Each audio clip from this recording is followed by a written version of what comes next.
Hello everyone, this is Taryn with Wonderfully Made Handcrafting, and today I'm going to show you how I prep for a new Bible journaling kit when I don't have it in my hand yet.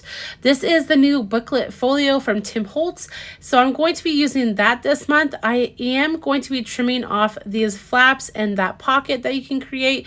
I just have some other ideas to do with this booklet folio, so you could keep it or not, but I am trimming those off, and yes, those are fingerprints all over my cover, but don't worry, I'm going to cover that up with some ink in a second.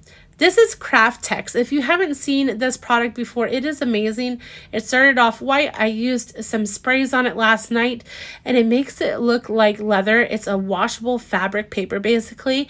And so I just did it last night because it takes a really long time for it to dry. So I wanted to set it off to the side for it to dry overnight.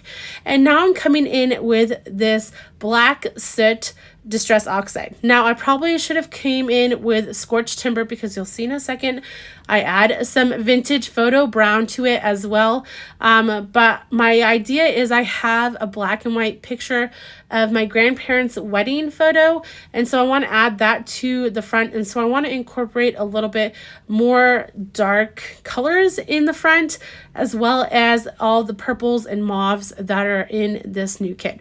So this is the interior of my cover. I'm going to add a little bit of black here, but mostly it's going to be a vintage photo, so I'll come in with that in a second. I also forgot that I needed to do where the spine is, because I have two photos that are going to go in there on either side, but I forgot that I need that center section done as well, so you'll see me add that in a second with some ink. But I'm gonna just spray this down. You'll see here adding a little bit of brown. I end up adding a lot more brown, but scorched timber probably would have been the perfect scenario for me to use, but you know, hindsight bias. So I'm spraying a little bit. You really don't see much of this background because I'm going to cover it up with that craft text. The only issue I had was that the craft text I had was some scrap craft text, and it wasn't wide enough to cover the whole entire cover. And so I have, you know, a little perimeter around that craft text. So I wanted to see a little bit of aging around the edges of that. Now, if you've seen any of my videos before, you know for the most part I work in an interleaf Bible. However, this month I decided to work in this booklet folio because I will be traveling quite a bit, and we are going up to New Hampshire to see my family, and also my daughter is attending camp for the first time. My dad is a chef at a Christian camp, and so she got a scholarship to attend there. We are so excited for her, and she is thrilled as well. So it's going to be a lot of traveling, a wedding we're going to while we're up there. And so I just decided if I could get so much stuff done beforehand and get my creative juices flowing and kind of get the main stuff down, then it would be a lot easier just to add journaling cards and verses and ephemera pieces. And, you know, as long as I have the main stuff done, it should be a lot easier for me. So that is my thought process. I hope that that's how it turns out. And that is why I am working on this booklet folio now before I even get the kit.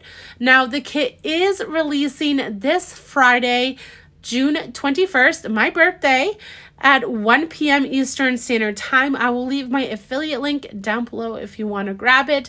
It is absolutely gorgeous. It is called By Invitation Only and has this whole wedding invitation theme with some beautiful old churches. I don't know. What I've seen in the previews is absolutely gorgeous. So make sure you go check that out. Here I am cutting up that craft text. I just added a little bit of a border because I already had a border on one side. So I made sure that each side kind of was similar, and I have like a 1/4 inch around. And I will add a little bit of this vintage photo on the edges that I cut because it did show a little bit of white there because it is originally white. I'll be gluing these down with some Fabri-Tac glue. I do need to get a new bottle of this. It is kind of old and running low, and so it's not flowing very nicely, and it's kind of globby, and I don't know, but it still works, and it is the best glue for fabric, or if you just want something to hold really fast, Fabri-Tac is going to be your glue. So you'll see me put both of these sheets down, and then I'm going to work on adding some more personal touches to this cover. So I actually have my grandparents' wedding invitation and wedding photos, and so I've cut them all out. I also have my parents as well, but I'll be using that in other parts of this book. But I have this, and I love the personal stuff. I am such a nerd for family history, and so I'm really excited to be able to use that. Now, this is just, a copy of their invitation. That way I could size it to whatever I wanted. So I did resize it in Silhouette Studio. I also have this old lacy placemat that I got at a thrift store. It did make me a little bit sad to cut that up, but it made me feel a little better that I do have two of them, so that was okay. So these florals that I have are actually from the preview postcard that you get in the previous kit. And so this came with the Mind Games kit. I just fussy cut them out, and we're going to work with them. Now, they are not going to be glued down yet. A lot of these pieces I'm not choosing to glue down because I'm waiting to get the kit and see what florals I actually want to use. Probably not these postcard ones, but it's just like a placeholder right now for the real ephemera. So I am grunging up the edges of this invitation with some vintage photo because it seemed a little bit too stark white with everything going on in the background. I do decide to layer that on top of the lace. It does make me a little sad because I like the frayed lace look, but I really think that that invitation is more important to me for my grandparents. I also have this die from Tim Holtz that I used. Now, I did prep this beforehand as well. It was really shiny gold paper that I used. However, I used some distress paint and black soot and vintage photo mixed together actually again, and just rubbed my finger over it so I could get into the nicks and crannies of that. And then I wiped it off with my finger on the top. So it just aged it and made it this beautiful gold color. I decided to trim that side off of the lace right there. I'm going to pull the edges to fray them on the back side as well. And then I'm going to look at where the eyelets are placed in here because I want to still be able to thread my signatures through. And so I'm going to just cut those in the lace right there. I'm using Fabri-Tac again to add this lace down. I'm just adding it to the more solid parts of this lace, and that should hold it just fine. So I'll do the front, and then I'm making sure that it's lined up with the eyelets so I can put those, thread through the eyelets and also the lace. So I'll just make sure that everything is lined up correctly there, and then I will add it to the back side as well. So I'll just add that a little bit. It is being finicky, this Fabri-Tac glue. I have a whole nother video I'm doing with this Fabri-Tac glue, and it is just, I need to buy a new one. So like I said before, I'm not gluing these top pieces down. I just want to get a good look at what it looks like. I also am going to use some seam binding to make a closure for this booklet folio. So I have this plain white seam binding, and I will use some of my Distress Oxides to color it. I don't have very many sprays in purple because if you know me, you know purple's not my favorite color. But I do love this Victorian velvet color, nice mauve color, and so I'm brushing that all the way down on all the seam binding.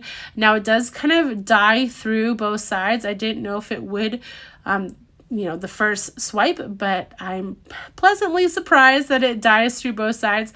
I'm also adding a little bit of milled lavender, and then I also come in with a darker Seedless Preserves. Now the Seedless Preserves was a little dark for me, but I still wanted that darker tone, and so you'll see me kind of add that in and worry because I can't rub it out of that seam binding. But you'll see in a second what I end up doing is just spraying it down with water. It's going to oxidize, and it's going to get this really cool oxidization in all the seam binding. So I'm comparing it with the florals that I have. I'm happy with the color that I got, and I'm going to turn on my heat tool and dry it. It takes very little time. So I have these two photos that I want to use of my grandparents, and so I'm going to use one on the front cover and one on the back. I'm just splitting that seam binding in half, and I will use yet again Fabri-Tac glue to glue down that seam binding right there. But I am kind of sick of using Fabri-Tac glue, so I end up turning to my Barely Arts glue to actually glue down the photos on top. I'll just make sure to use a good amount of that glue because these are some thicker cardstock pictures. I got these printed at UPS. I really like the quality that my printer was printing these pictures with, but I appreciate the toner that UPS has because then if I get it wet, it doesn't do that weird smear and yuckiness when you get water on just a regular inkjet picture. So this was my happy medium. They're not the best quality. I wish they were a little bit better, but it'll work for this project. So those pictures are holding the seam binding down. And then I will tie this in a little bow, and then I will end up working on my signature or the inner pages of this booklet folio once my kit comes in the mail. So I hope you enjoyed this. Make sure you pick this kit up on Friday, June 21st. My affiliate link will be down below in the description, and happy shopping, guys.